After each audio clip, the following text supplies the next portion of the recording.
Chad. Our guest tonight, Chad Hyatt, is a classically trained chef who has spent more than a decade cooking in restaurants and private clubs around the San Francisco Bay Area, where he now works as a freelance chef focused on private events. He spends his free time hunting for and learning about mushrooms, along with seeking out new techniques and traditional ethnic recipes to apply to them. Chad frequently demos and teaches wild mushroom cookery at private and public events throughout the United States, does wild mushroom pop-up dinners, and in late 2018 released an innovative wild mushroom cookbook, The Mushroom Hunter's Kitchen. So very excited to have you, Chad. Well, thank you. And I guess I want to talk a little bit about myself, and I want to talk a little bit, actually, she mentioned the book, The Mushroom Hunter's Kitchen. I want to talk a little bit about this, but I'm a transplanted East Coaster. I grew up in the Philly area, so a little bit north of you guys, but probably not too different mushroom-wise. But I was telling April right before everybody came in that I didn't learn mushrooms until I moved out to California. So I'm still trying to learn the East Coast mushrooms, because you guys have a very different flora there than we do here.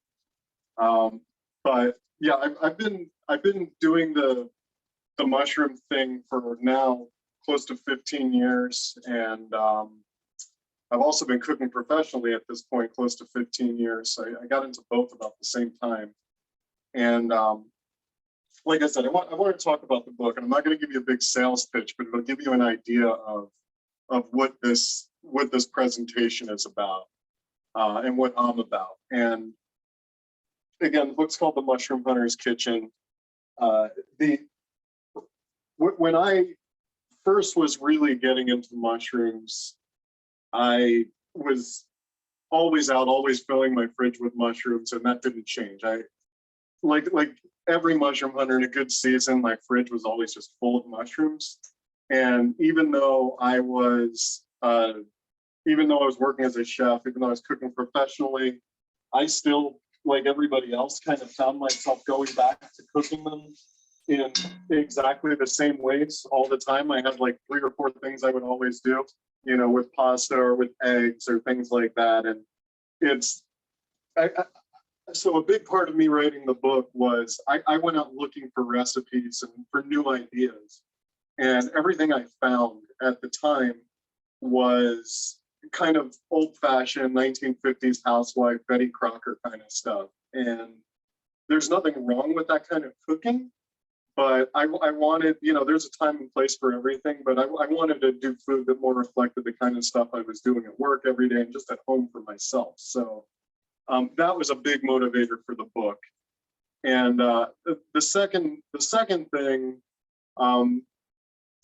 is that a lot of what we've been taught about mushrooms and how to cook mushrooms and how to handle mushrooms and prepare them comes more from mythology. It's more, for lack of a better word, kind of old wives' tales, and it is based on their, what we know about them scientifically, what we know about their chemistry, etc.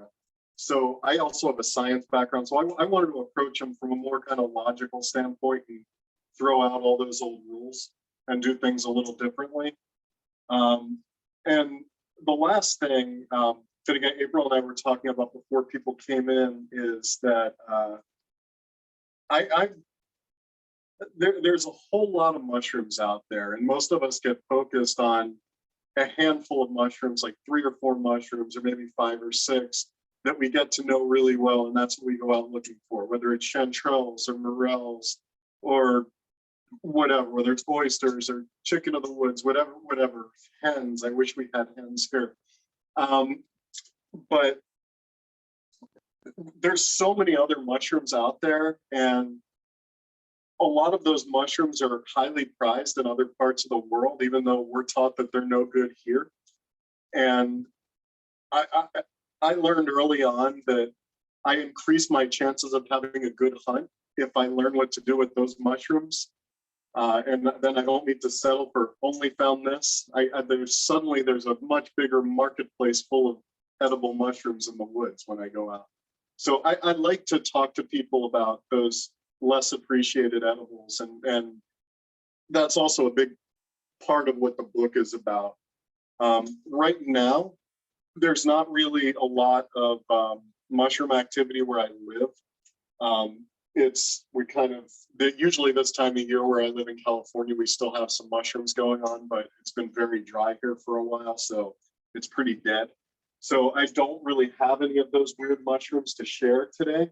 But I usually, when I present, I usually like to serve people some of those mushrooms, or at least show people and talk about them. So I promise I'll explain what's going on in the stove. You're not missing anything. So if anybody's nervous about that, you didn't miss anything, you won't miss anything. I guess before I really jump into the food part here, April mentioned, I encourage you guys to ask me questions as we go.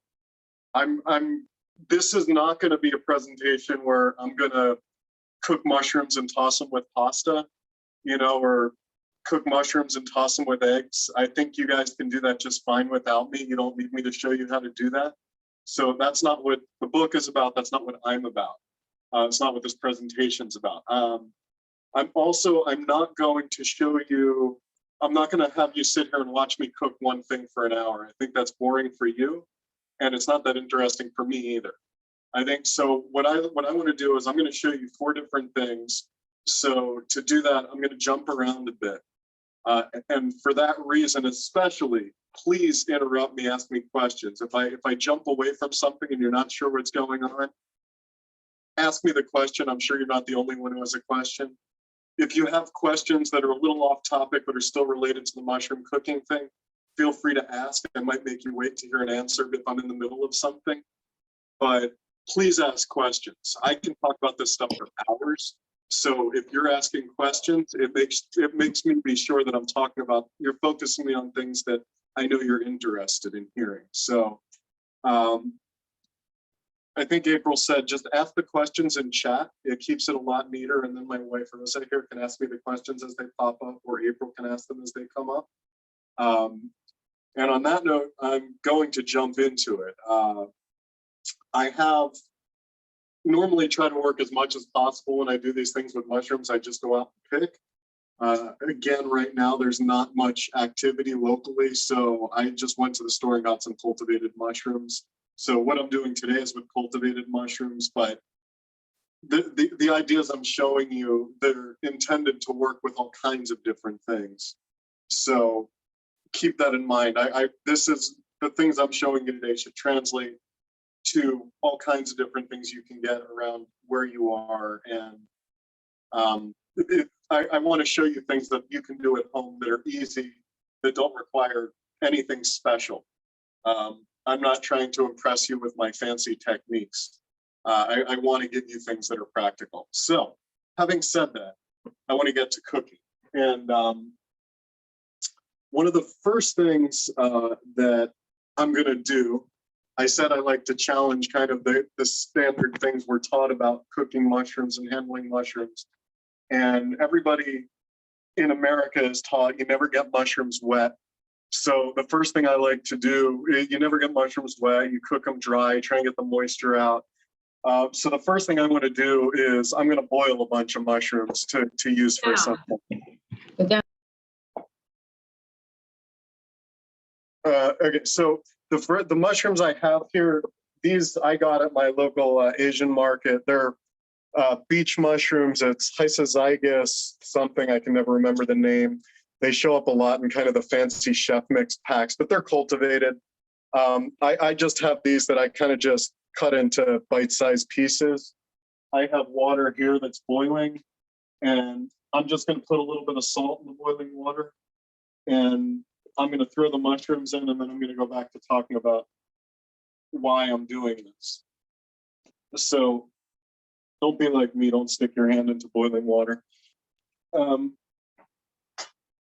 Putting the lid on just to get the temperature back up quickly. So someone noted they look like enoki. Yeah, so they're a little meatier than enoki. They're a little bigger and meatier, but yeah, they kind of do look like the enokis you get at the store. But they're a little hardier. They hold up better to saute and things like that. If you see them, they're actually good in all kinds of things you'd use mushrooms for. They're really tasty mushrooms. And they're good textured mushrooms too. So the thing about boiling mushrooms, in a lot of cultures, it's very standard to boil mushrooms in preparation. In America, we're taught not to. If I had any of my French friends here, I would blame them because I'm convinced the French told everybody not to get mushrooms wet. But mushrooms are not plants. Mushrooms, when plants, the structure comes from cellulose, or a lot of the plants we eat anyway, the structure comes from cellulose, and cellulose is water soluble. So you throw a potato or something into boiling water, and if you walk away for too long, you might not find the potato again. You'll just have some cloudy water. With mushrooms, the structure comes from chitin largely, and chitin is the same thing that gives structure to insect shells and crustacean shells. Chitin is not water soluble, and when you boil mushrooms, you're not going to dissolve away the chitin, but you will break it down a little bit, which is what I want to do here. So the first thing I'm doing, the reason I'm boiling these mushrooms, I'm just taking the lid off now. The reason I'm boiling these mushrooms, I want to make what's called ceviche. And a lot of you, I'm sure, know what ceviche is, but I'll explain real quickly for those who don't. All over Latin America, all over the Caribbean, ceviche is a popular preparation of fish and or seafood, depending on where you go. And typically what you do is you take raw fish or seafood and you cover it with lime juice or some other acidic liquids, usually citrus, usually lime juice or something like it. And the acid cooks the fish. What's really happening is the acid denatures the proteins in it the same way it would if you cook the fish. So it gives it the cooked texture, it changes it. It's really pleasant, it's really refreshing, nice dish. Every culture that does ceviche does it a little differently. I'll get a little bit into the specifics of that later. It's not that important right now. Again, I started talking about mushrooms and chitin that makes up the structure. Chitin, if you've ever tried pouring lime juice on some crabs, you'll find out that the crab shells still look like crab shells when you're done. The chitin is not going to break down from acid. So what I'm trying to do by boiling these mushrooms is I'm going to break them down the same way I would texturally if it were fish, the same way texturally it would change from the acid. I'm trying to do that with the boiling. It's not going to change the flavor much, but you will flavor the water a little bit. So you can use that water, and I'm actually going to use that water for something else here. So having said that, the difference between boiling mushrooms, for most mushrooms, the difference between boiling them for a couple minutes to just break down the structure and have them cook through versus boiling them for a really long time, texturally you'll find almost no difference. They don't change much for most mushrooms once they're cooked through. So I'm not really timing this so much. I'm just trying to break down the texture. I'm going to put them under cold water really quickly here. I just want to cool them down. So that's all I'm doing. I'm just running them under cold water to cool them down real quickly. So that's it. You can see these mushrooms now. They look cooked. I didn't brown them. I don't want the brown flavor in this. I just want them to have a cooked texture. So I don't know, Rosa, you can see. I'm eating one now. They taste great. They're a little milder than had I cooked them, but these are had I sauteed them. But these are flavorful mushrooms, and they're good mushrooms still. So to start the ceviche, I'm going to actually turn this can on for the next thing I want to show you. To start the ceviche, all I'm going to do is I'm going to just pour lime juice in. And this, I just squeezed some limes before we started. I don't think anybody here needed to watch me squeeze limes. This is some chilies, some hot peppers. I usually use serranos, which is the common thing that I find around here. This is actually a Peruvian chili that I had in my freezer called ají limo. Unless you live near a Latin market that has South American products, you're not going to find this one, so don't worry about it. You can use any hot peppers you like for this. But all I'm doing is I'm going to put in a good pinch of salt, and I'm going to just let this marinate with the lime juice, the hot pepper, and the salt. And that's it. I'm just going to leave it and forget about it. I'm going to go do some other things for now. The style of ceviche I'm showing you is based more on the kind of Peruvian style. For me, I like Peruvian ceviche the best. I've tasted ceviche from a lot of different places, and it's a simpler version. I'll get into detail later when we finish this about exactly what makes it different, but it's very simple, and the details matter. The order in which you do stuff matters. So again, all I've done is I boiled the mushrooms, and I've added in, again, the chili and some salt and lime juice. That's it. I'm just going to let it marinate. And I'll talk more about other mushrooms you can use for this in a second. I want to get talking about what I have going on the stove here. So one of the things that it is, almost every mushroom hunter I know does some kind of a cream of mushroom soup. And it's become a big pet peeve of mine over the years. Because most of the recipes I see have these kind of, the roux base and then adding whatever kind of dairy on top of that. But it always starts with the roux. And it's usually more about, can you make the creamy thing from the roux than it is about building up the mushroom flavor. And I don't really know none of my chef friends these days, no kitchen I've ever worked in really makes creamy soups anymore using roux. It's a very kind of old-fashioned way of doing it. It's very heavy. And the roux, if your technique is really good, you can make a flavorful soup. But if your technique is anything but very good, you wind up messing up the texture. You wind up muting the flavors with the roux. So I prefer not to use. Maybe tell for people who aren't familiar with roux, maybe. So a roux is where you start with just kind of flour and fat. A lot of people would use butter, but you can really use any kind of fat. You can use chicken fat or bacon fat or oil or whatever.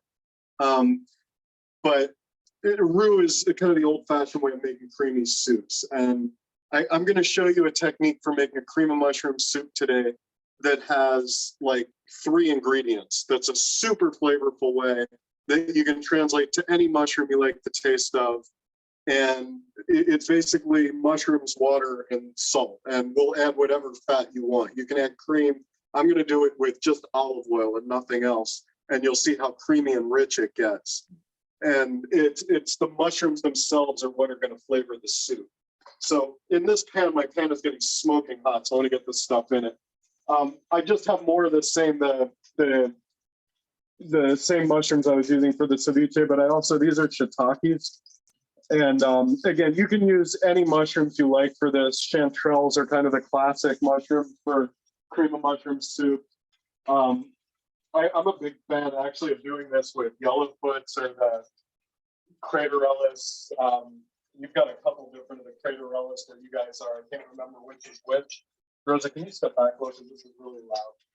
I'm trying to move away from the stove because it's very loud over there. But any mushroom you like the taste of sauteed is going to work really well for this soup. I'm going to do it in the simplest way possible today using just mushrooms, water. I'll use a splash of wine just to kind of deglaze the pan. You'll see when I get there. And again, I'm just going to use olive oil. People always ask, can I add this herb? Can I add onions? Can I add garlic? You can add anything you want to it. Anything you want to flavor it with, you can. I always like to show people it the simplest way because you can make a super flavorful, super rich soup without adding really much beyond the mushrooms. So I like to show people that because I want to talk about the mushrooms.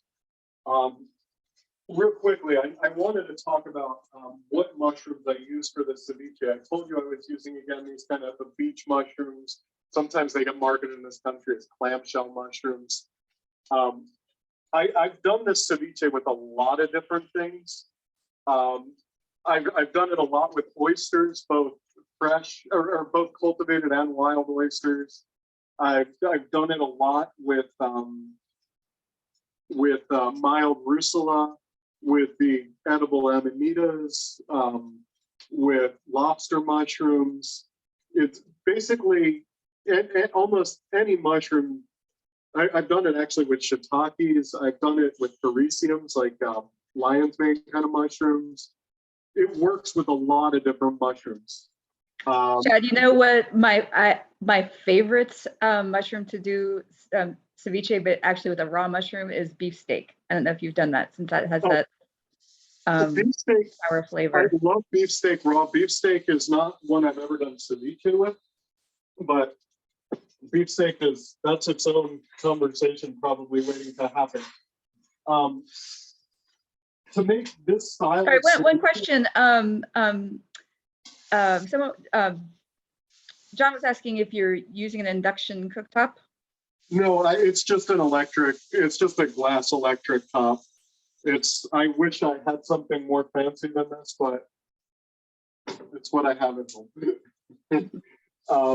But so, whatever. Just to finish the thought on the ceviche, I always, for the kind of thing with the ceviche, I want the texture of the mushroom to change to where it's cooked. The mushroom absorbs the flavor better, and it's just more pleasant to eat. So for this ceviche, regardless of what mushrooms I'm using, I'm always boiling it.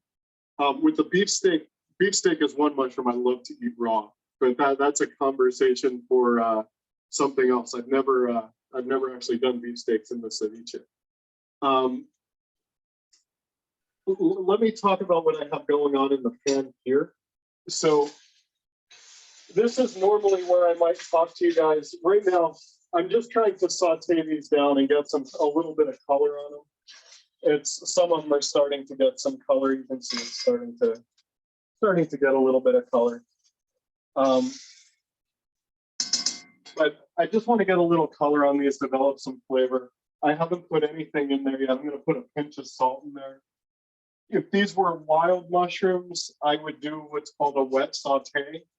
And I don't know if maybe I should talk for a second about a wet saute.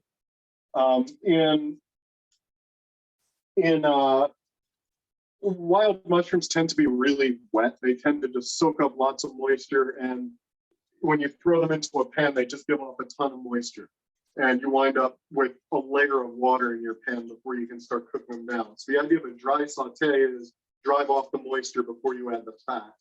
And with a dry saute, you just want to start with a really hot pan, throw your mushrooms in without any fat at all, and you can throw in a pinch of salt to help the water come out. Some people think you shouldn't put the salt in later. That's an argument for over drinks later. But the idea is you want to let that water simmer off, reduce away, and then when the pan is dry, then you add your fat and start sauteing them. With cultivated mushrooms, they tend to not be nearly as wet, so you don't need to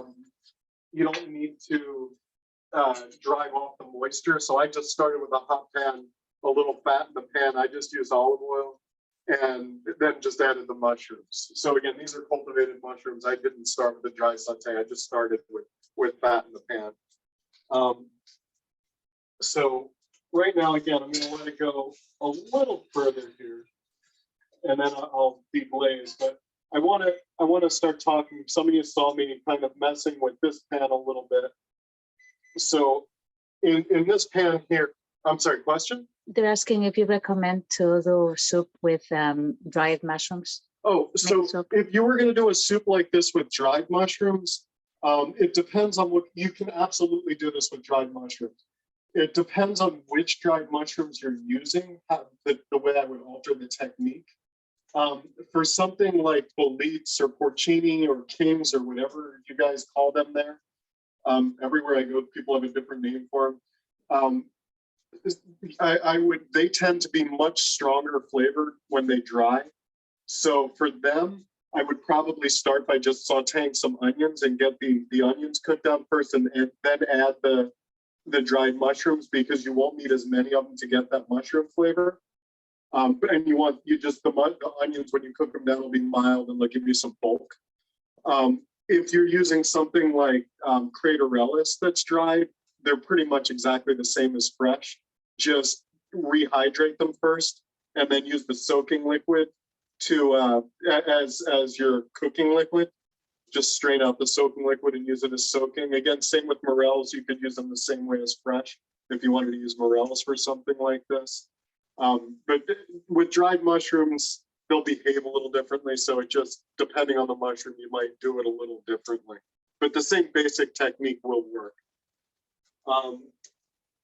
So I'm gonna, in the interest of speeding this up a little bit, I'm gonna deglaze this pan. I've got, I'll show you just so you believe me. They got some color on these mushrooms. I'm actually getting a little more on some of them than I want. But this is very fancy. That's what the box line's for. The box for cooking. So this is just a little bit of white wine. I just want to just kind of anything that's stuck to the pan, I'm just scraping up a little bit. And you don't have to use white wine. So let me. I know there's probably questions, but let me finish my thought here. I'm going to add just some water to the pan. This is the water I use to boil the mushrooms for the ceviche. If I didn't have this, I would just use tap water. But this mushroom probably has a little flavor from those mushrooms, so I'm going to use it. I'm just covering this. I'm not worried about the amount. I don't care. I just want to have enough that the mushrooms can sit in there and simmer. So basically, I'm going to bring this up to a boil. It should not be very hard to do because the water was hot. This pan is crazy hot. But I'm just going to bring this up, and the mushrooms are basically going to make their own stock. They're cooking it. So I'm going to cook this down, and basically this is going to be my soup. There's not much more to it. I'm going to season it up. You'll see how magical this is when I show you how to turn this into a creamy soup. It's so easy, and it works so well, and it's so flavorful. So it's coming up to a boil. I'm just going to let it simmer. I wanted to talk. I threw white wine in there. It went away so fast because my pan was just smoking hot. You don't have to use white wine. You can use whatever you have. You can use even a little bit of citrus. What I want usually is just to give it a little acidity kind of for balance, or just a little depth of flavor. So you could use brandy or cognac or whiskey, or I've used beer for this. I wouldn't use a beer that's too hoppy, but you can use anything you want that's flavorful. You can just use a little bit of citrus if you don't want alcohol. But that's it. Vinegar. I'm sorry. Vinegar. I didn't hear Vinegar. that stuff. Oh, vinegar. Yeah, you could use a splash of vinegar. You want to be careful with the vinegar because it can get a little overpowering if you're not. But yeah, just anything just to give it a little bit of flavor, just a little depth, just to balance out the richness of the mushrooms. So again, I want to talk about what's going on in this pan here. You don't have to focus in on it yet. Okay. So my wife Rosa, who's my camera person, who does all the dirty work really when I do these presentations and when I do all kinds of mushroom stuff. She's cleaned more mushrooms than probably anybody you know over the last 5 years. But she's from Spain, and more specifically, she's from Catalonia. And the Catalan people are absolutely crazy about mushrooms. They are probably more into mushrooms than anybody in Western Europe, more than France, more than Italy. The Catalan people are just crazy about mushrooms. And nobody's as crazy as the Eastern Europeans, like the Russians and the Poles. They're on another level. We won't compete with them. But the Catalans are really into mushrooms. And a few years before I started working on the book, Rosa's sister was vacationing somewhere in the Pyrenees with her family. And it's an area that the locals all know is a very big mushroom area, a very big mushroom hunting area. And they were staying in this kind of bed and breakfast kind of place where they make all their own preserves and jams and they sell them. And they had a whole bunch of these different preserves and jams that were made from different mushrooms they have locally. And she and Rosa's sister bought a few of these and sent them back here for us to try. And at the time, I had never seen anything like that before. I never tried anything like that before. And it blew my mind. And I wanted to start experimenting with stuff that I have locally and trying to do the same things. And I believe the first one we tried from them was actually made with fairy ring mushrooms, Marasmius aurates. And anyway, it was totally just mind blowing. And so I started doing it with things we have here. And I wanted to show you one. What I'm doing in this pan is going to be something for that. This is something I'm doing with black trumpets, which I'm pretty sure you have black trumpets in the DC area where you guys are. And we have a different species, but we also have black trumpets. These are, I'm using dried ones for this. This recipe works just as well with dried or fresh. Either way works fine. These have already been reconstituted. But so now in this pan, now Rosa, you can say, so this recipe is super easy.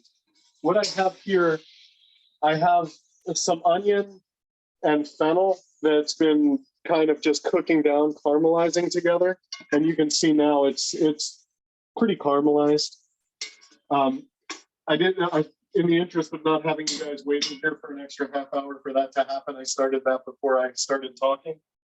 But so all I'm going to do now, I have these mushrooms that I reconstituted in hot water or just in water. And I just rub my eyes with hot pepper on my hand. So if I start crying, I swear it's not because I'm getting too emotional. But anyway, I just reconstituted these in water, cleaned them really well. Black trumpets are an absolute mess. They're so dirty. They have to be cleaned well. I never clean them before I dry them. So I always wind up cleaning them after I dry them. If you guys want, I could talk about how I like to clean them. I don't have to though. But the important part is that you do clean them. So I'm adding those reconstituted trumpets to the onions here. I'm just going to cook those for a minute or two. Just saute them for a minute. And then what I'm going to add to the pan is, this is brown sugar. This is about, if I remember it, it's about a half cup of brown sugar. It's about 2 ounces of black trumpets. And it's about one small onion and a half a fennel bulb in there. And so what I'm going to do is, again, I just saute those for a minute. It doesn't matter that much for how I'm cooking them. If they were fresh ones, I would want to cook them a little more just to kind of get the moisture coming out. But I'm going to add the brown sugar to them. And I'm going to add, this is a little bit of sherry vinegar. Because again, I want to make a jam. And if you make a jam with fruit, the fruit actually naturally has its own acid, usually when you're making jams. So the mushrooms don't have any acid, so I'm adding a little acid. This is sherry vinegar. You can use anything you want. I've done this a lot with apple cider vinegar. I've done it with red wine vinegar. I've done it with rice wine vinegar. I think I've done it with just straight white distilled vinegar. It all works. Each one is going to have its own distinct kind of flavor, but all of them will work really well. But I'm just going to I'm going to mix in this stuff, especially when I get the sugar kind of mixed throughout. And this here is just soaking liquid it's just the soaking liquid from the trumpets. Again, in the interest of speeding it up, I put it in a pan and was just kind of reducing it down already. So I'm just pouring that soaking liquid into this also. This has already been strained really well. You want to make sure you're not putting all the grit in there. I'm not a germ phobe. I'm not afraid of eating a little dirt. I just don't enjoy it. It gets stuck in your teeth. It doesn't taste really good. The texture is terrible. So I like to get the grit out before I cook. If you like the taste of dirt, by all means, eat all you want. But anyway, so all I'm doing, I'm going to let that cook down. That's the beginning of the jam. So again, I have the caramelizing onion and fennel. And if you don't want to use a fennel, you can just do it with straight onion. I've made this a bunch of times when I don't have onion or I didn't have fennel around and I just used onion. It still comes out good. The fennel in this is really a background flavor. So it's not that important. If you don't like fennel, just skip it. But again, it's just onion, that was caramelized, the black trumpets, some brown sugar, a little bit of vinegar, and the soaking liquid. It's about a quarter cup of vinegar, about 2 ounces of black trumpets, dried ones, which is probably the equivalent of about a pound fresh, maybe a little more than that. Have you done this with other species? I mean, I could see like chanterelles. I mean, they're kind of in the same kind of fruity aromaed mushroom. Yeah, so I have this specific recipe I do with black trumpets. I have a bunch of recipes for other things. Chanterelles are wonderful for this kind of thing for sure. There's a chanterelle marmalade that's in the book that I like to make a lot, where it's kind of a standard citrus marmalade recipe, but like instead of 90% of the citrus, I'm using chanterelles. And that is one of my favorite things that I make a lot. If you ever get almondy agaricus, they're another one that's really fun to play with for this sort of thing. There's chanterelles are one of my favorite. That's the short version. But this black trumpet jam, I use a lot. I'll put it when just with cheese. It goes great with cheeses.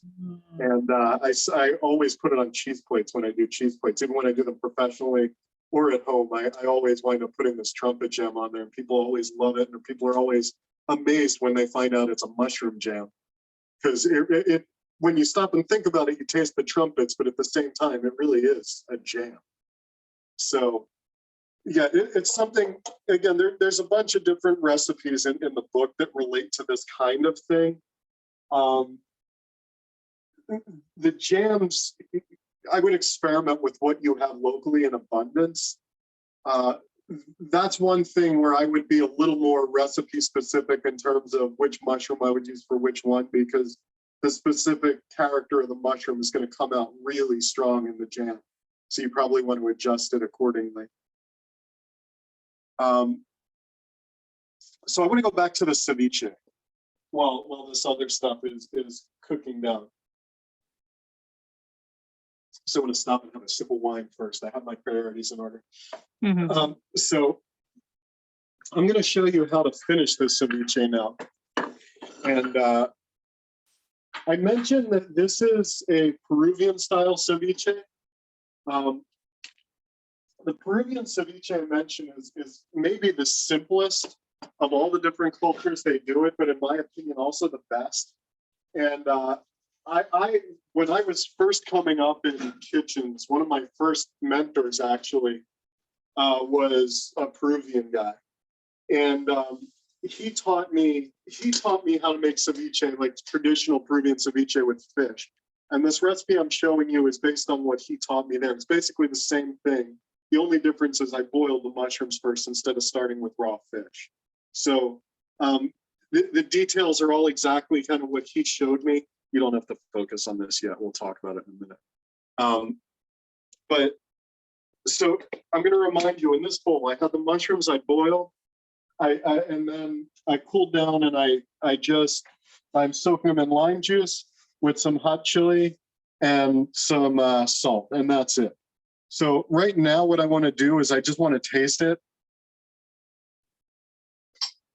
I think it needs a little bit of salt, not a lot. And this is the other thing. It's cooking in general. If you're not tasting your food while you go, you don't know if it's any good. Don't ever trust anybody's food if they're not tasting it while they cook. Because I guarantee you, if it's good, they got lucky. So to finish the ceviche, we're going to do two things. So in here, I'm just going to drain this. All I have in here is some very thinly sliced red onion. And it's just been soaking in ice water.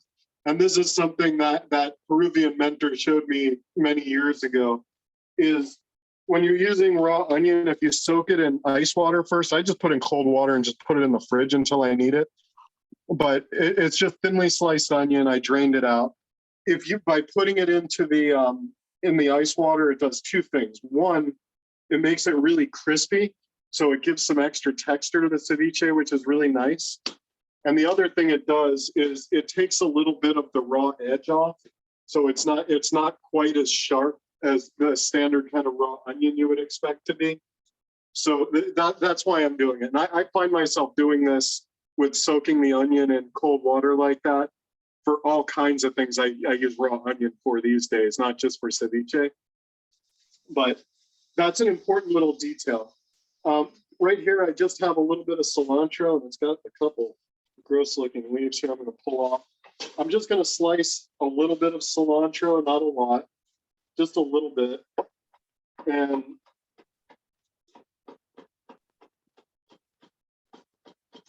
I'm just kind of slicing it thin. It doesn't have to be perfect. It's not all about the cilantro. The cilantro is just there to give a little balance. It really is. So I'm going to add the cilantro, and I'm just gonna mix in the onion and the cilantro. So again, I'm going to taste it again just for a sanity check. It's really good, so I'm not going to do anything else to it. And so what I put on this plate here, I cut them small so they're kind of similar size to the mushrooms to make it easier to eat. Peruvian ceviche, they always serve it with some boiled sweet potato. They're just always done. So the boiled sweet, and that's all this is. It's just sweet potato that I diced up and boiled before, and then I cooled it down. It's just been in my fridge. But that's all it is. It's just boiled sweet potato. So to serve this ceviche, I'm literally just going to serve it with the boiled sweet potato. And you can see it's really colorful. It's really delicious too. The liquid in here, you'll see there's a lot of extra liquid in the plate. This is very much deliberate. The Peruvians would call this Leche De Tigre, which means tiger's milk. And for Peruvians, this is a delicacy in itself. Now, kind of the last person who gets a ceviche, or if you have your own, usually when you finish it, you pick up the bowl and you drink the leche.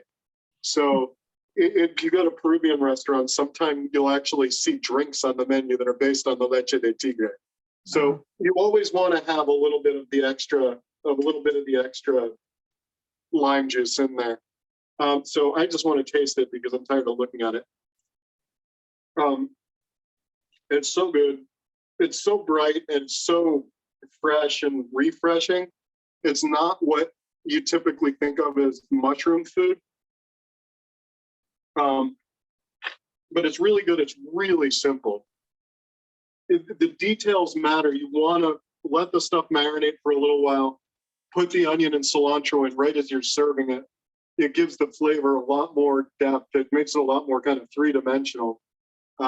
If you leave the onion and the cilantro soaking in there a long time before you serve it, everything just kind of blends together and it gets a little more one note.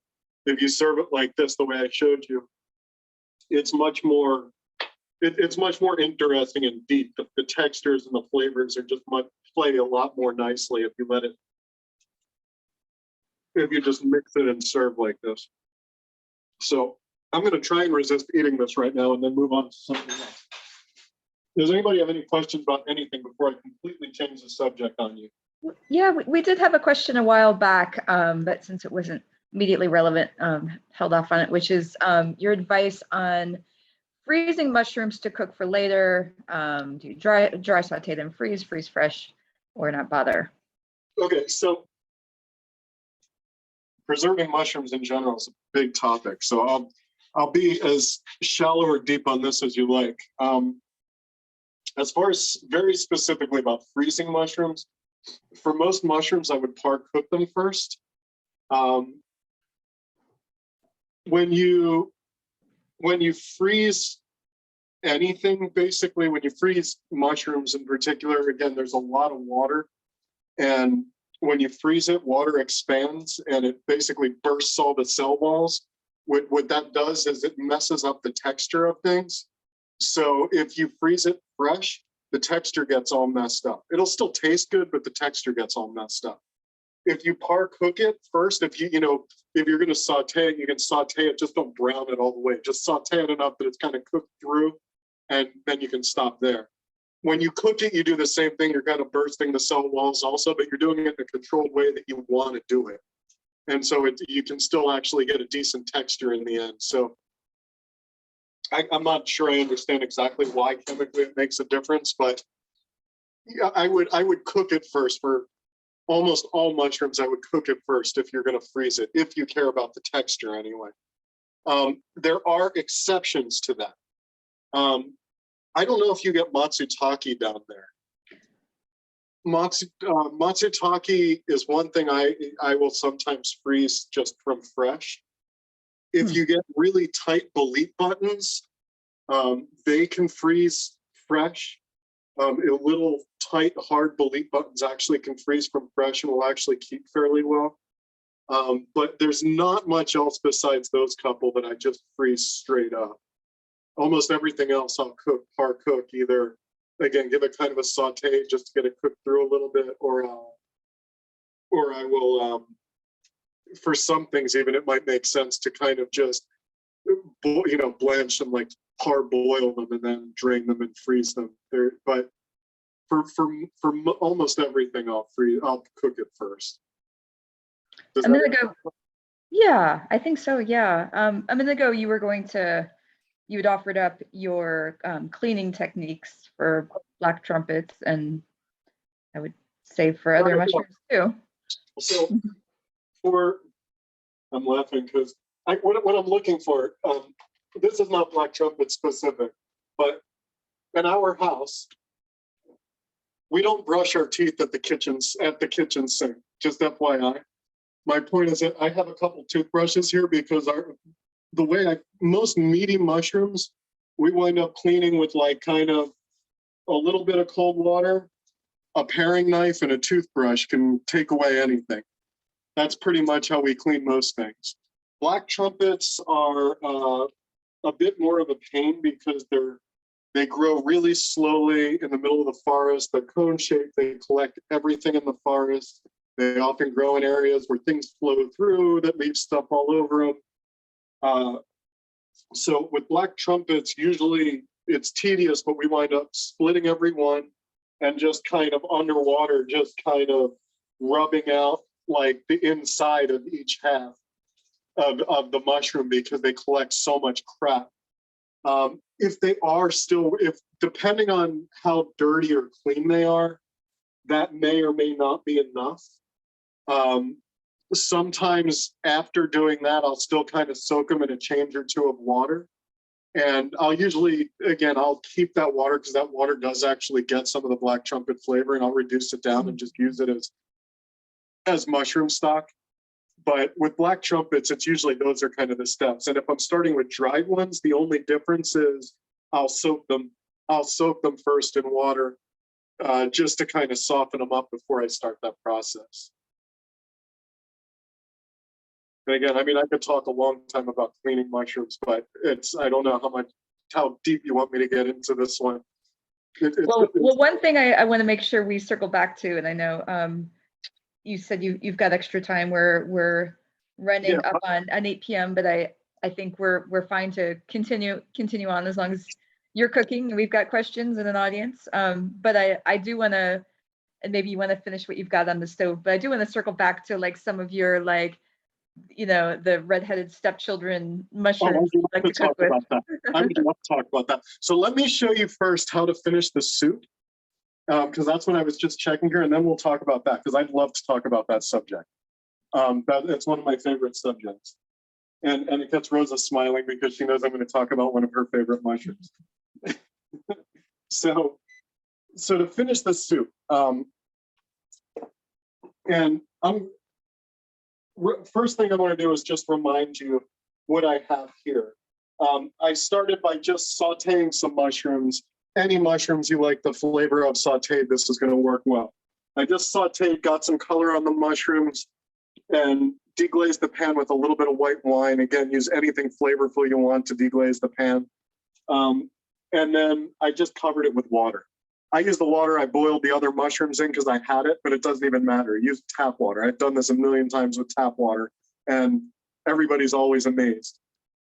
So right now, remember, this is going to be a creamy mushroom soup, and I haven't put any dairy in it at all yet. It's just water and mushrooms. This is the top from my blender. I have a really fancy blender these days. I have a Vitamix. I've done this a million times for people using my cheap little $20 thrift store blender. So you don't need a fancy blender to do this. If you don't have a fancy blender, it'll take a little longer to blend it, but that's all. It still works fine. But so right now what I'm going to do is I want to get everything that's in my pan here. I want to get into the blender. And you'll see in a minute why I wasn't so concerned about the amounts of stuff. All this liquid now is super flavorful because I've been just basically making a mushroom stock. Oh, I'm burning my hand. So I'm just going to get the rest of these mushrooms out of here. So the reason I wasn't worried about the amount of liquid. So you see how little liquid is left in here? I let the liquid reduce a little more than I intended. I'm going to show you how easy that is to fix. I'm taking water from the faucet. I'm adding water. That was not traumatic, I promise. I tasted the liquid a little while ago. It was already very flavorful. So to make this mushroom soup, and I'm not making a large amount. This is going to make about a quart. If you want to make more soup, just use more mushrooms. And if when you're sauteing, you can saute in layers. You saute in batches, I mean, to get the color on them. And then when you're ready to start cooking down the soup, just throw them all back in the pan. But I've made batches of soup like this that are 3 or 4 gallons of soup at a time. Like it's the same exact process. But so I'm going to tell Rosa to mute the phone. I'm going to turn on the blender, wait till I tell you. But all I'm going to do is I'm going to blend this till it's smooth. Then I'm going to talk to you for a second, and then I'll show you how to finish it. And you'll see it's kind of magic. So go ahead.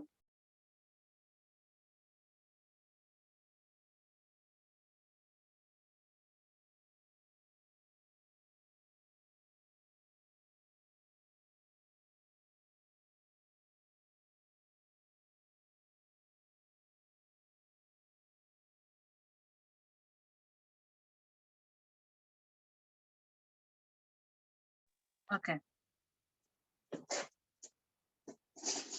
Get another spoon. So you can see this soup right now. I still haven't added anything to it, and it already looks like a pretty thick, creamy soup. I want to taste it right now and see where I'm at on seasoning. It's actually pretty well seasoned. I'm not going to add any salt. Now, it's super rich and mushroomy already because the only thing in there basically is mushrooms.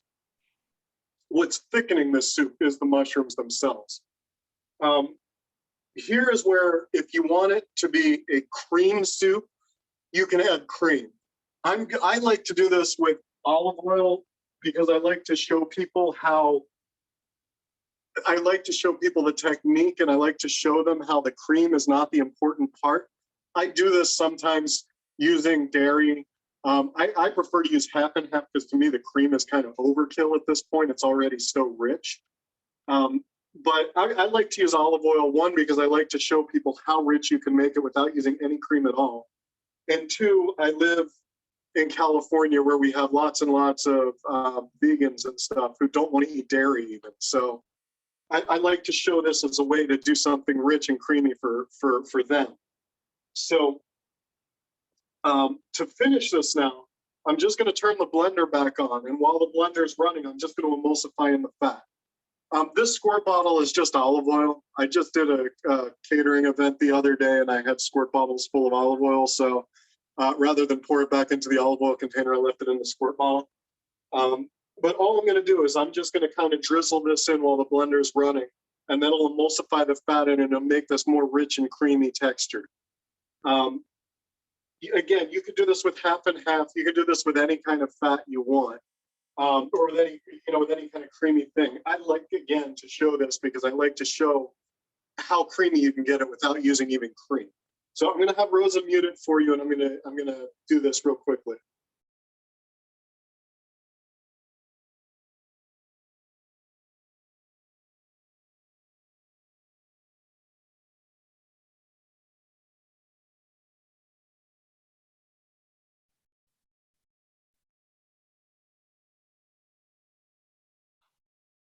I don't know if everyone else has had dinner, but I'm hungry now watching this.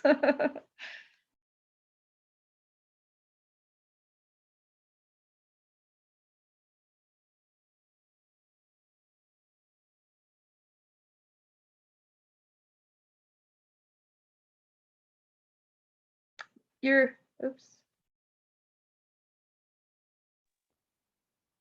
Okay, so now you can look again at this, and again, it's not going to be white because it's going to be the color of the mushroom, so it's a little gray, but it's a really rich, creamy soup. It's delicious right now. You can serve this a million different ways. I want to talk a little bit about this, but you can. I'm just going to pour it in a bowl because I'm going to eat some of it in a minute. But in our house,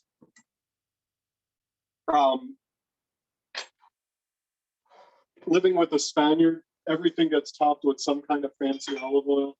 We have like 10 different olive oils in our house. So this is a particular olive oil from the region where Rosa's father is from. So I'm just going to top it with that. If I were serving this at an event, I would probably have some sauteed mushrooms that I had set aside that I would use to garnish this, to give it some texture. It's really nice. It's just a creamy soup like this too, though. And I really just wanted to take a spoon out to taste it, but you can serve it with anything. I made this fairly thick because I like it. I like the texture fairly thick. If you want it thinner, just add a little more water when you're blending it. That's why if you start blending it and you realize it's too thick, you can just add a little bit more water. If you start blending it and you realize it's thinner than you want it, you can just put it back on the stove and just reduce it down a little more. Just put it on and just simmer it until some more water comes out, and then put it back in the blender. You want, if it's too thin, you want to thicken it up. You want to reduce it down before you add the fat. That's the only thing. But that's why I wasn't worried about the thickness, because I know I can adjust the thickness very easily. If it was too thick, you know, I knew I didn't have enough water, so I just added water. It's really that easy to adjust. So that's why I wasn't worried about the quantities at all. And the soup is really good. The soup's going to be as flavorful as your mushrooms are. And I love showing people this recipe because, like I said, the kind of old-fashioned cream of mushroom soup is a pet peeve of mine, and this is so good. And you can use this kind of technique for all kinds of vegetables too, not just mushrooms. So again, it's already 5, so I want to just move on before I keep you guys here for hours. But I just want to put a little water in this pan so I don't make it too hard on myself to clean it later. I have one more thing I wanted to talk to you guys about and show you.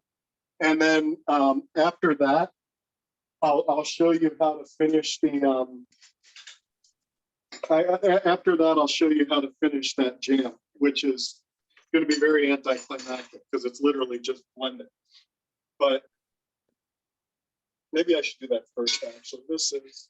Yeah, you know what? Let's finish the jam first. This jam, if you'll remember, I had the caramelized onion and fennel, then I added my black trumpets, a little bit of vinegar, some brown sugar, and then just the soaking liquid from the black trumpets. So I'm going to blend this with just a hand blender, with a little immersion blender. And right now there's still a little bit of liquid in this pan, but I'm going to reduce it down. I'm just taking all the solid stuff out, and I'll reduce this down. Does anybody have any questions about anything I've talked about before I switch gears again here? Because I'm very good at switching gears. We haven't had any new questions yet. Okay. So again, there's just a little bit more liquid in here than I want to put into the actual jam. So I'm just reducing it down to concentrate the flavor and make the jam a little bit tighter in texture. Excuse me. So let me see. Yeah, you know what? That's good enough.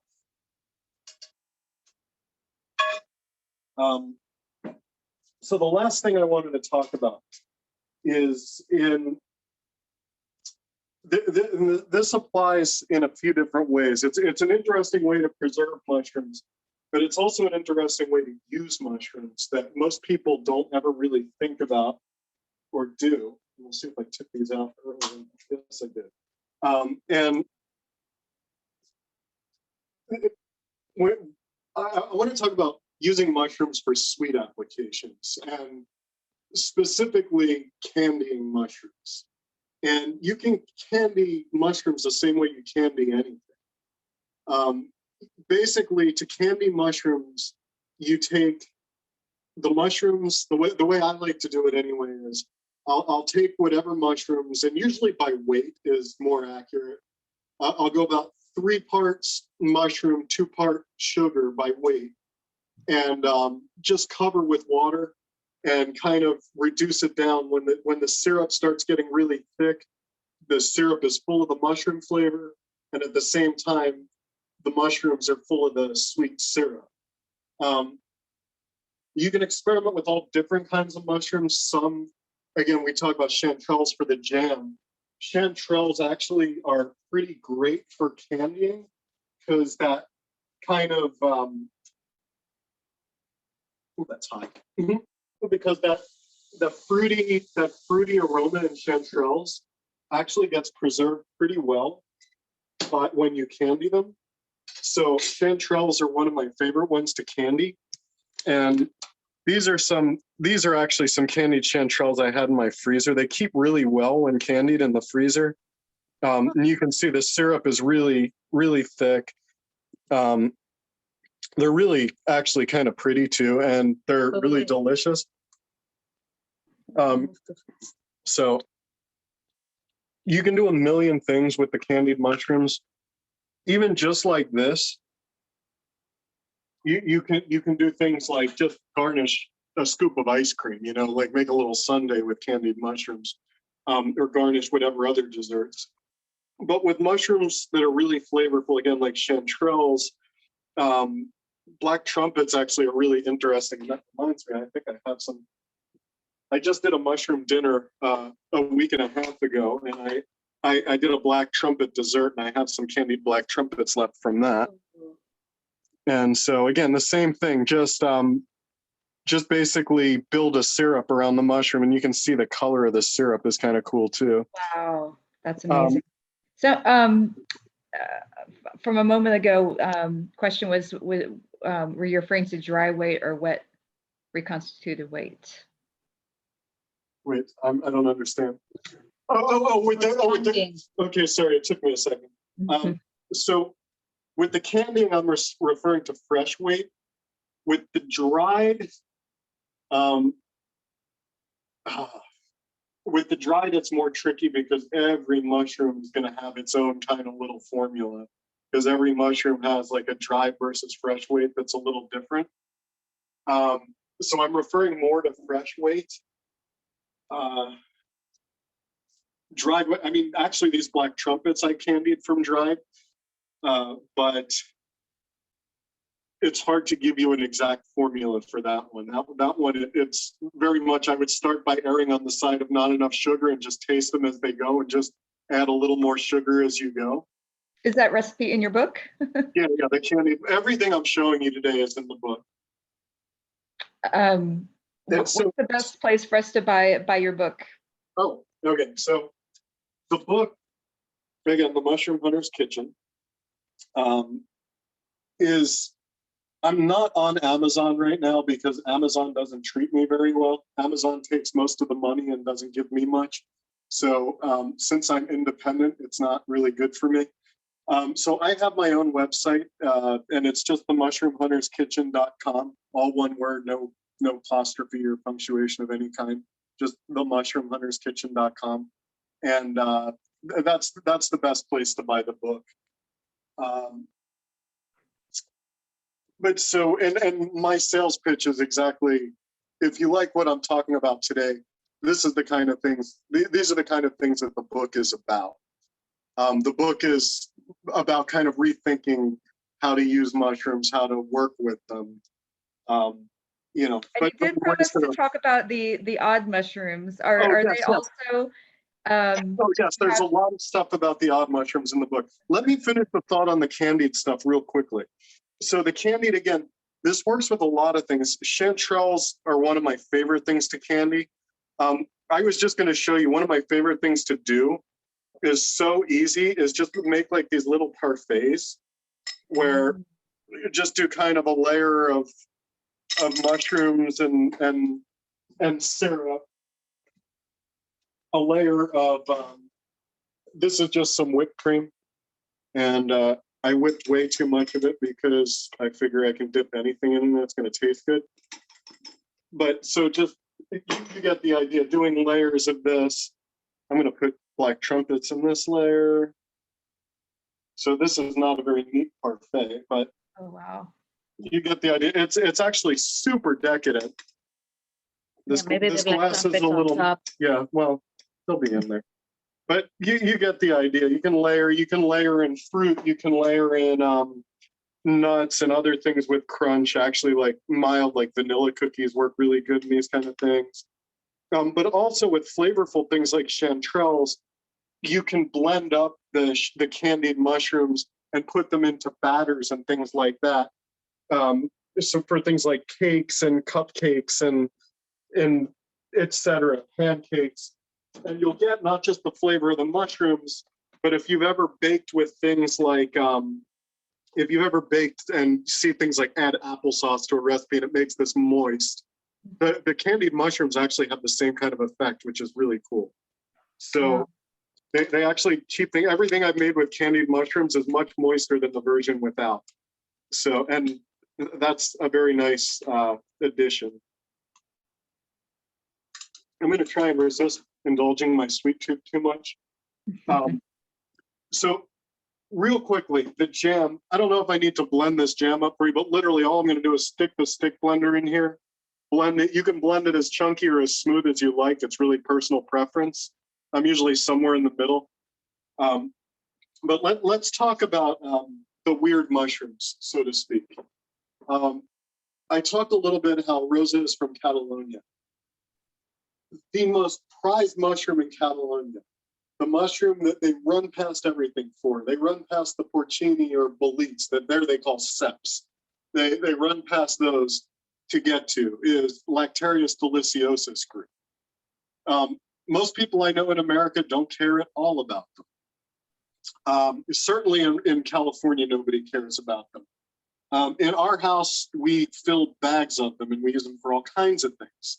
And I'm using this one as an example first because I think part of the issue with these is if you cook them quickly, and I know you guys have a couple Lactarius there that are really good.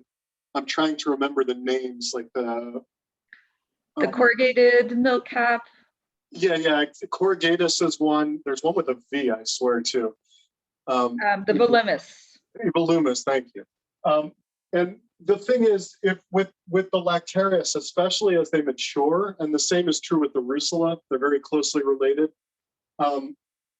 When they're mature, if you cook them quickly, they can have a very grainy texture, and that turns a lot of people off. But if you cook them slowly, or you give them a parboil, or you cook them just with moist cooking techniques, put them in stews, things like this, then suddenly the texture is great. They get a really meaty texture, and they're generally really flavorful mushrooms. These kind of Lactarius. I mean, they're actually too flavorful for some people I know. But so there's an obvious example. Around here, I don't know the mushrooms well enough in Washington, D.C., in your guys' area, to be sure what the really weird ones are that would apply to this. I know we talked a little about Strobilomyces before people came in, but around here we have a bunch of Swillis species that are really common. We have a lot of conifers in certain areas, and everyone has their own Swillis species. In Eastern Europe, the Swillis are super, super popular. People love them. They collect them by the truckload, and they love them. But everybody around here is taught not to eat them. Everybody around here is taught that they don't taste good, that they're slimy, they're no good, don't waste your time. Every time I do events around here, I always make sure that I cook stuff for people using Swillis and don't tell them that that's what I'm giving them. And every single time they wind up really excited about how flavorful this thing is, and they wish they knew what it was. And so these are the kinds of things that I like to talk about in terms of the weird mushrooms that people don't like. I mean, we can get, in Catalonia again, I refer back to there because I spend time there and I know the culture and I know the food, but some of their most prized mushrooms are waxy caps, hygrophorus. I can count on my fingers the number of people I know in North America who eat a lot of hygrophorus. And I know a lot of people in the mushroom community around the country. But you see on restaurant menus, in cookbooks, not mushroom cookbooks, just cookbooks, you see people calling out various hygrophorus species.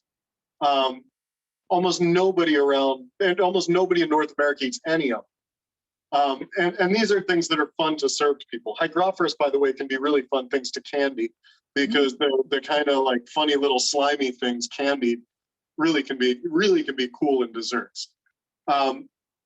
But some of these things are texture, some of them are taste. The Japanese love slimy mushrooms. They love Namiko as a cultivated mushroom, fully out of Namiko. They just call them Namiko when they sell them commercially. The Japanese love them specifically because they're slimy.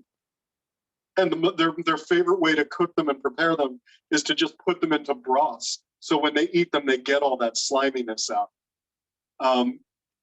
So part of it is training. Americans aren't used to these kinds of textures and they're afraid of them. But part of it is also not or just being told to be afraid of them. Mm-hmm. And with most of these slimy mushrooms, for example, you can just cook them slowly. If you saute them slowly on lower heat, the slime breaks down. So just cook them on lower heat and the slime will break down. And, again, with mushrooms where the texture can be a little soft, but the flavor is good, you can do the same thing. You can cook it slowly, or if the flavor is good and you don't want to deal with the texture, you can make something like the kind of soup I showed you today where you're pureeing. Actually the Swillis, I love doing for this kind of soup because they're super flavorful and they're usually very plentiful around here too. I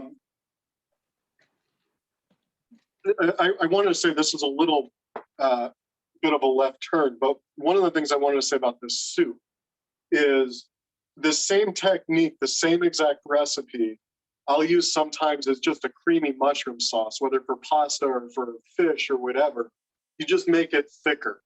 If you just make it thicker, it makes a really good sauce, a really good creamy sauce, the same exact technique. I know that was a very random left turn. Yeah. But I'm sorry, I'm looking at the soup, thinking about eating it, and that popped into my head. We'll let you go soon. No, there's one quick question that I'm curious about a couple of things that I've experimented with a little that most people steer away I'd love to talk about the weird ones with you. I'm just not sure when I focus on the weird ones, I wanted to say, I'm sorry, I cut you off.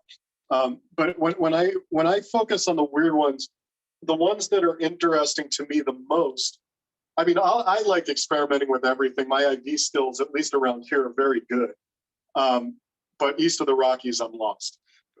But I like focusing on things to share with people that are common. And again, the Swillis here are everywhere. The Russula and Lactarius are super common and nobody collects them. So those are the sorts of weird ones I like to focus people on. But I don't know what applies to that kind of criteria where you are. We do have some Swillis. I dehydrated some chicken fat mushrooms this past year and actually we were talking about how I did the broth with the Old Man of the Woods, and I did a 3 mushroom mushroom soup with that, and that was good. What I was going to ask you about is some of the bitter boletes. And if you've used piperatas, like which I understand in some Asian cultures, like they'll dry and use as a condiment.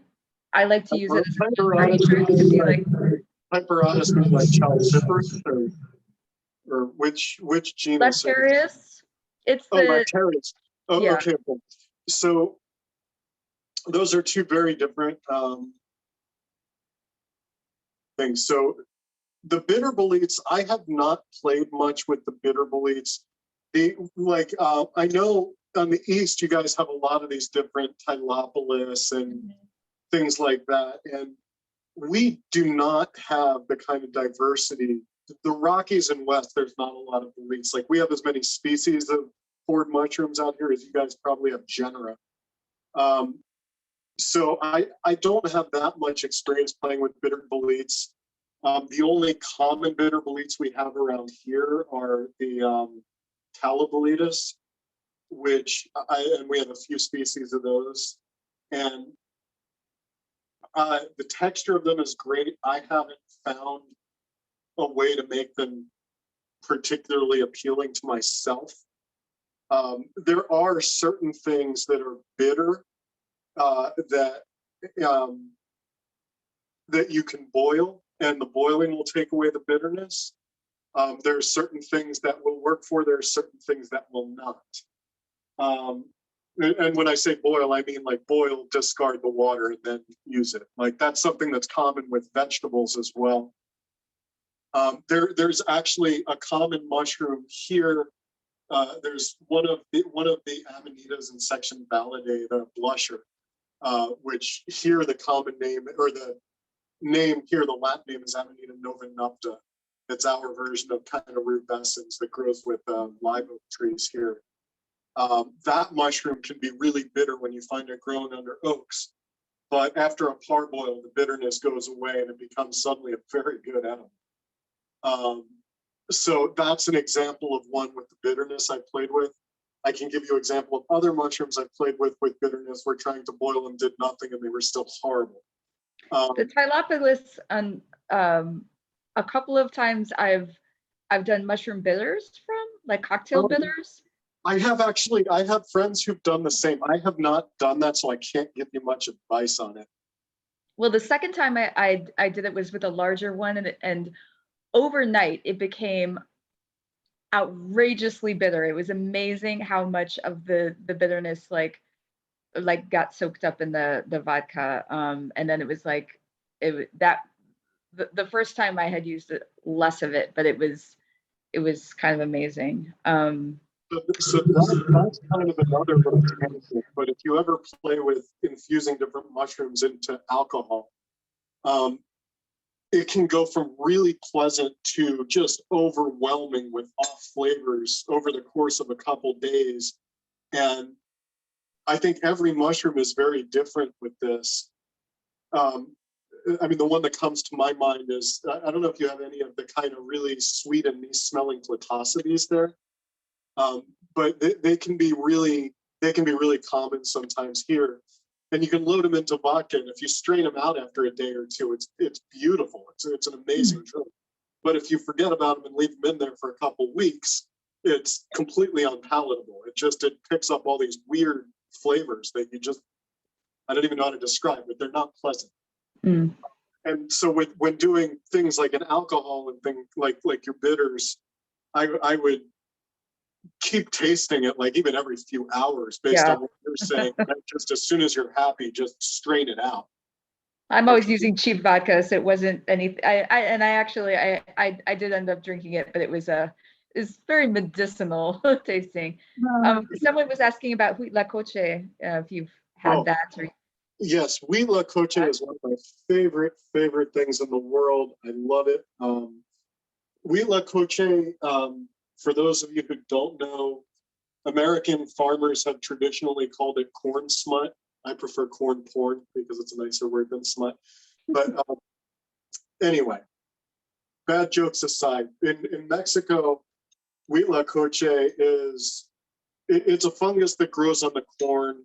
It grows inside the kernels. It looks like the kernels are like exploding with giant tumors inside them almost.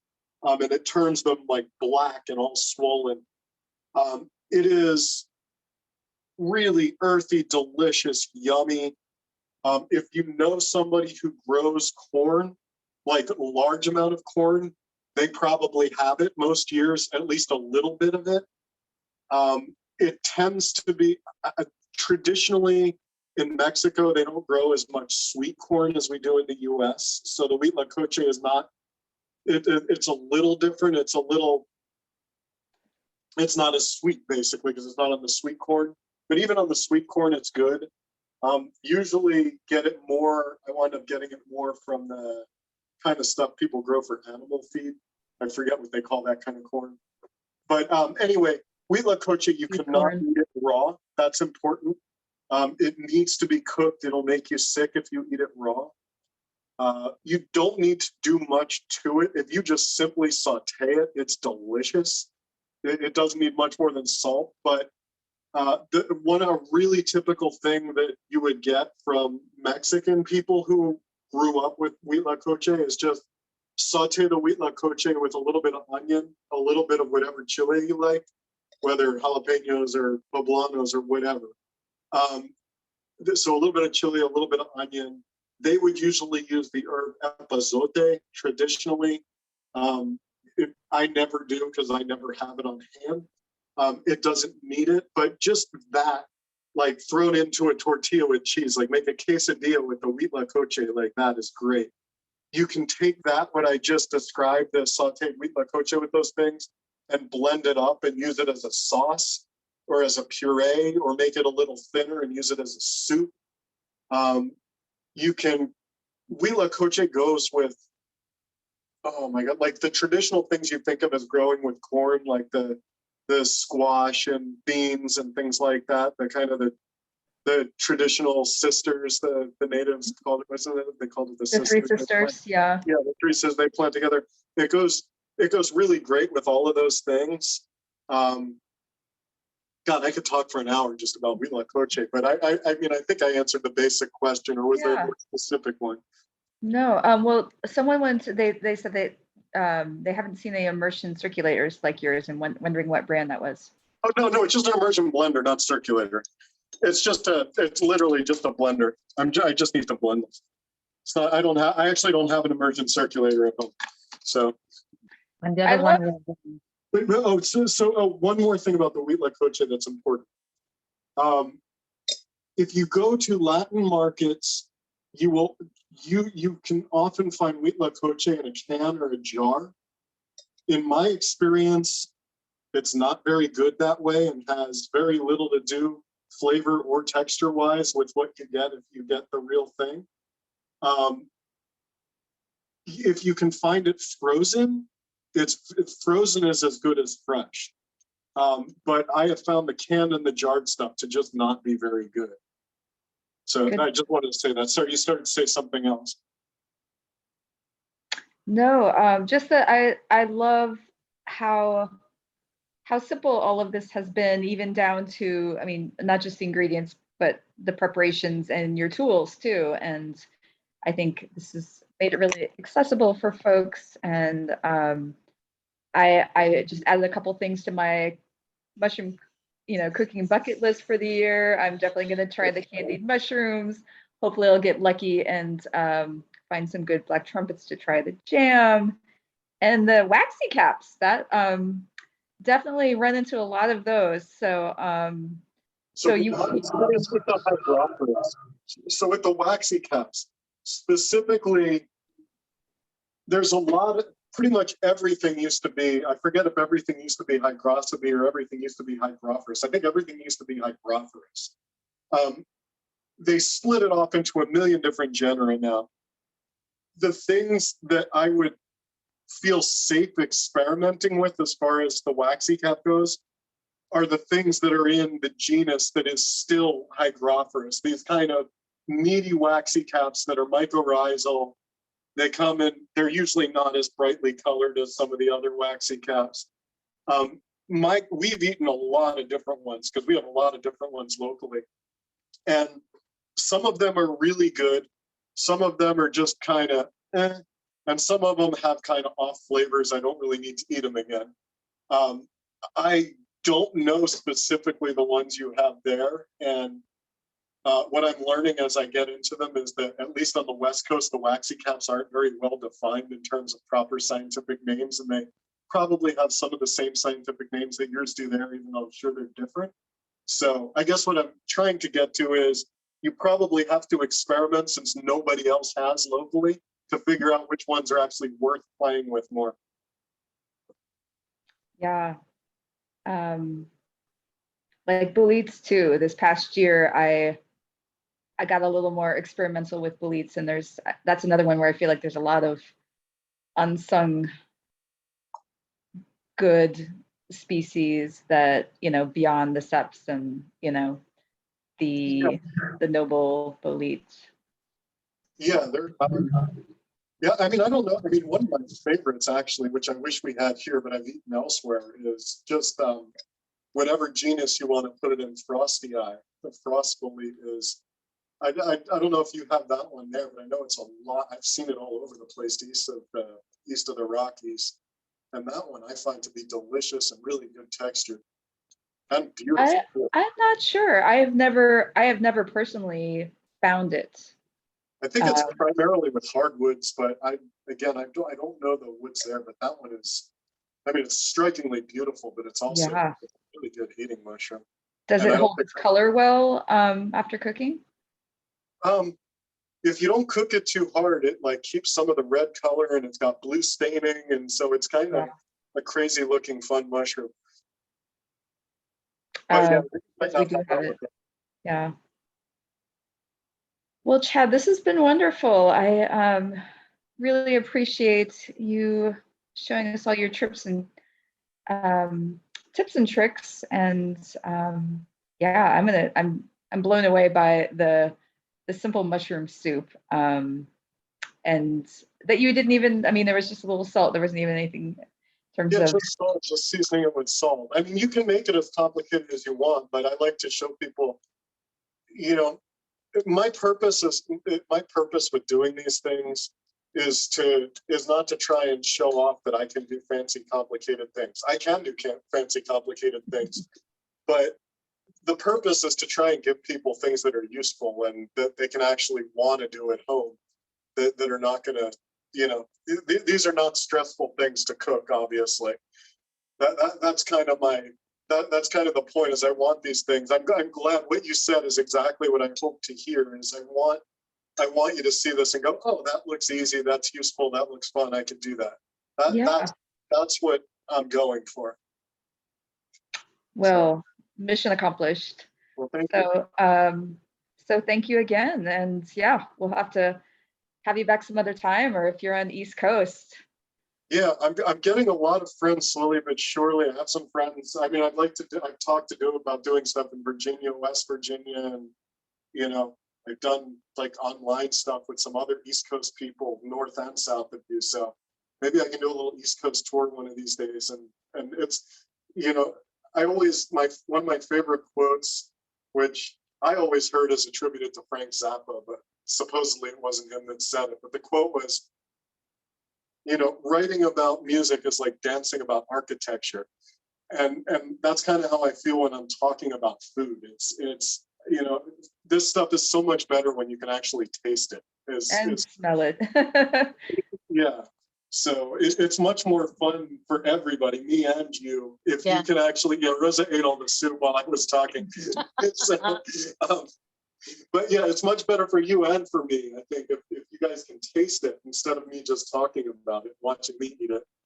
And interact a little more. In the chat, people have been talking about Frosty Eye and how we had that at a tasting, and some of our members have found it and sampled it locally. So yeah, in some places it's common. I get east of the Rockies, and my mushroom knowledge on specific species goes way down. But yeah, that mushroom, I know, I mean, it's edible. It's safely edible. I would make sure it's cooked, but it's safely edible for sure.